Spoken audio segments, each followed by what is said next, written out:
दोस्तों, आरएलपी के सुप्रीमो हनुमान बेनीवाल एक बयान देते हैं और उसके बाद राजस्थान की राजनीति में अचानक जैसे बिजली कड़क उठी। हनुमान बेनीवाल कहते हैं कि राजस्थान में किसी ने लड़ाई लड़ी नहीं, बस महाराजा सूरजमल और एक दो अन्य राजाओं ने लड़ाई लड़ी। बाकी राजाओं ने तो मुगलों से अपने संबंध बना लिए थे और अपनी बेटियों की शादी मुगलों से कर दी थी। मुगलों को राजस्थान में आने की जरूरत ही नहीं थी, 70 किलोमीटर सामने ले जाकर शादियां करवा दी जाती थी। ये बयान जैसे ही हनुमान बेनीवाल का आता है और बयान को सुनने के बाद प्रतिक्रियाओं का भी तूफान आने लगता है। खासकर राजपूत समाज में नाराजगी, अपमान और आक्रोश की लहर फैल गई।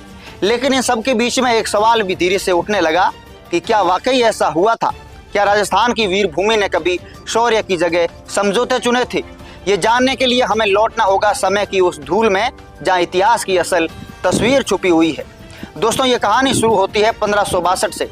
राजा भारमल कशवा, जो आमेर के राजा थे, मुगल बादशाह अकबर के दरबार में पहुंचते हैं। बादशाह अकबर ने हिंदू राजाओं से संबंध मजबूत करने के लिए एक नई नीति अपनाई थी, सुलह-ए-कुल यानी सार्वभौमिक सहिष्णुता। और यही हुआ जब राजा भारमल ने अपनी बेटी हरकाबाई का विवाह अकबर से करवा दिया और यही हरकाबाई बाद में जोधाबाई के नाम से जानी गई।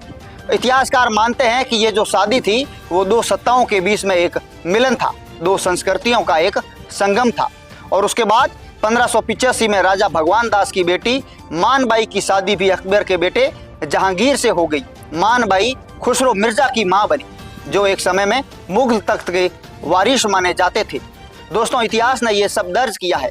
अकबरनामा, मुंतखब-ए-तवारीख और सतीश चंद्रा जैसे इतिहासकारों ने इस युग को राजनीतिक दूरदर्शिता का युग कहा है, लेकिन ये नहीं कहा है कि किस प्रकार से यहाँ पे हिंदू राजाओं ने अपने जमीर, अपने स्वाभिमान का समझौता करके मुगलों के साथ में संबंध स्थापित किए हैं। लेकिन दोस्तों, ये कहानी यहीं खत्म नहीं होती।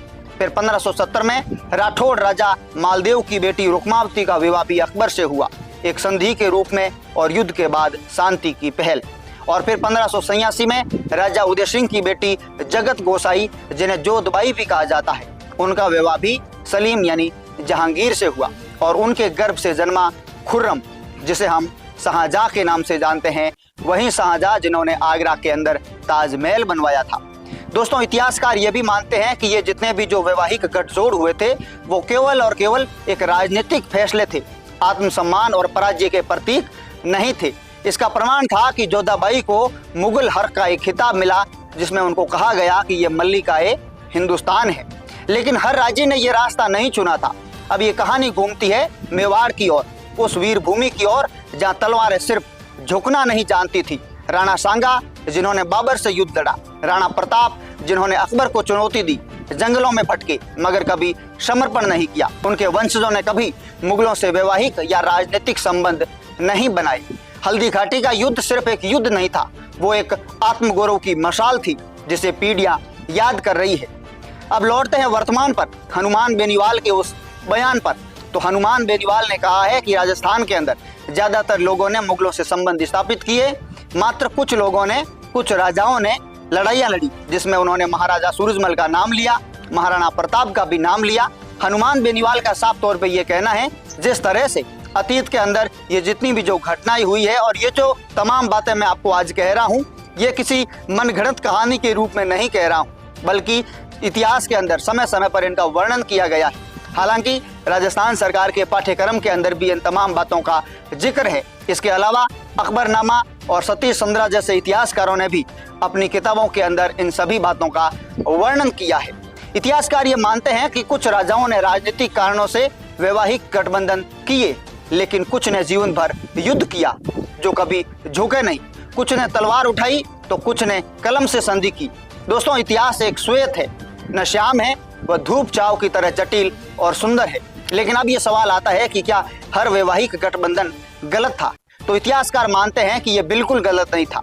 राजनीति में अक्सर तलवार से ज्यादा समझौते की धार को तेज माना जाता है। इतिहासकार मानते हैं कि इन शादियों ने युद्ध रोके, शांति स्थापित की और सांस्कृतिक मेल को जन्म दिया।